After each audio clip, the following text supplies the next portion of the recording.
Business की कुछ ताजा खबरें आज की छोटी सी वीडियो में। स्वाची फर्स्ट न्यूज ब्लिंकिट के बारे में है, जिसका लाइसेंस कैंसिल कर दिया है महाराष्ट्र के फूड एंड ड्रग एडमिनिस्ट्रेशन ने। दरअसल महाराष्ट्र में बिलवाड़ी में MS energy dark store services के ब्लिंकिट स्टोर को बिना फूड सेफ्टी लाइसेंस के फूड स्टोर करने पर इस वक्त के लिए रोक लगा दी है। और ये रोक लगाने के पीछे का कारण है ब्लिंकिट स्टोर में अनहाइजीनिक कंडीशन, जो इस लाइसेंस के रिवोक होने का पीछे का कारण बना। इसके अलावा 5 जून को हुई इंस्पेक्शन में ये भी पता लगा कि उनके पास लाइसेंस भी नहीं था काम करने के लिए, और साथ में हाइजीन कंडीशन भी बहुत ज्यादा खराब थी डार्क स्टोर की। तो बढ़ते हैं नेक्स्ट न्यूज पर, जो कि मुंबई लोकल ट्रेन के हादसे के बारे में है, जो कुछ टाइम पहले हाल ही में हुआ है और जिसके बारे में आप लोगों को अभी तक पता लग ही गया होगा। जहां पर मुंबई लोकल ट्रेन में ओवर क्राउडिंग की वजह से 8 लोग ट्रैवल करते हुए नहीं बचे। तो उसी के बाद रेलवे बोर्ड ने डिसाइड किया है कि मुंबई की सारी एग्जिस्टिंग ट्रेन और फ्यूचर ट्रेन में ऑटोमेटिक डोर क्लोजर लगाए जाएंगे। सो बढ़ते हैं नेक्स्ट न्यूज पर, जो कि रेडिट और एक एआई स्टार्टअप एंथ्रोपिक के बारे में है, जिसमें रिसेंटली रेडिट ने एआई स्टार्टअप एंथ्रोपिक पर केस फाइल किया है कि वो उनका यूजर कंटेंट चोरी कर रहे हैं अपने एआई मॉडल को ट्रेन करने के लिए। रेडिट ने इस केस फाइल में कहा है कि एंथ्रोपिक ने बिना उनकी परमिशन के प्लेटफॉर्म पर डेटा को स्क्रैप किया है, जो कि उनके यूजर एग्रीमेंट का वॉयलेशन है। इसी ब्रीच ऑफ कॉन्ट्रैक्ट और अनफेयर बिजनेस प्रैक्टिस के चलते रेडिट ने उन पर केस फाइल किया है।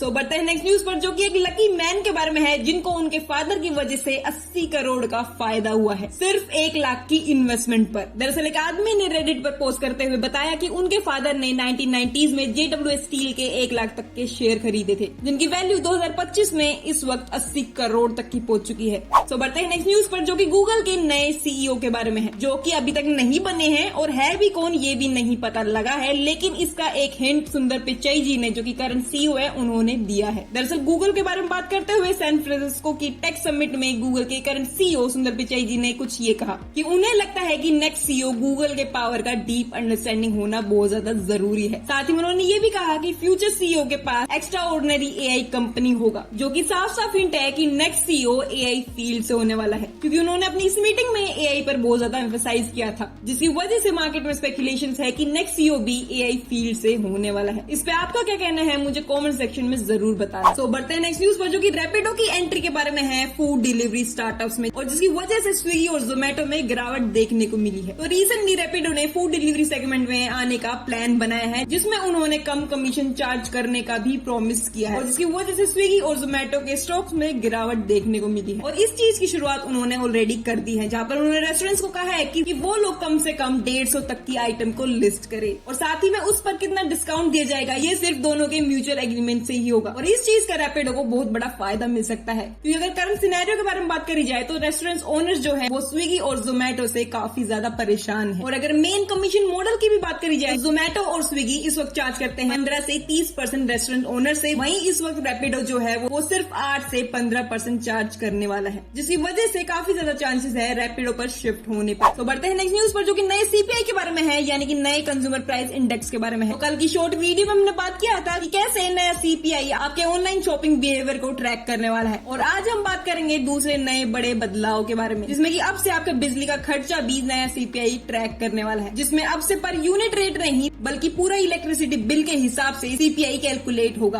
और जिसमें आपकी सब्सिडीज और स्लैब्स बेस्ड बिलिंग को भी इंक्लूड किया जाएगा। जैसे इस वक्त अगर हम दिल्ली के बारे में बात करें तो वहाँ पर 200 यूनिट तक फ्री पावर मिलता है, जो नए फॉर्मूले में एक्चुअल हाउस होल्ड कॉस्ट में ट्रैक किया जाने वाला है। और पहली बार गाँव के रेंट डेटा को भी सीपीआई में इंक्लूड किया जाएगा। अभी तक सिर्फ अर्बन का किया जाता था, पर इस चीज में आप लोग बच सकते हो अगर आप एक गवर्नमेंट एम्प्लॉय हो तो, क्योंकि नए सीपीआई में गवर्नमेंट और कंपनी प्रोवाइडेड हाउसिंग को एक्सक्लूड ही रखा जाएगा, ताकि मार्केट का असली ट्रेंड समझा जा सके। सो बढ़ते हैं नेक्स्ट न्यूज पर, जो कि जेन स्ट्रीट के बारे में है, और जिस पर सेबी इस वक्त नजर रख रहा है उनके एफएनओ ट्रेड्स पर, और चेक कर रहा है कि कहीं इन्होंने इंडेक्स मैनिपुलेशन की कोशिश तो नहीं की है, जिसमें सेबी इस वक्त इनके पिछले 3 सालों के ट्रेड्स को चेक कर रहा है। और साथ ही में सेबी निफ्टी 50 और बैंक निफ्टी में एल्गो बेस्ड ट्रेडर्स के पैटर्न्स को इस वक्त जांच कर रहा है, और इसके चलते इनके रेडार में बहुत सारी कंपनियां हैं जो एल्गो ट्रेडिंग पर बेस्ड है, और खासकर ये उन कंपनियों को ट्रैक कर रहा है जिसमें बैंकिंग स्टॉक्स में हैवी पोजीशन के बाद भी फिजिकल मार्केट में ट्रेडिंग हो रही है। इसके अलावा बढ़ते हैं नेक्स्ट न्यूज पे, जो कि इस चैनल के ही बारे में है, और जहां पर मैं आपको इन्फॉर्म करना चाहती हूँ कि कुछ लोग कमेंट सेक्शन में पूछ रहे थे कि आप डेली वीडियो क्यों नहीं डाल रहे हो,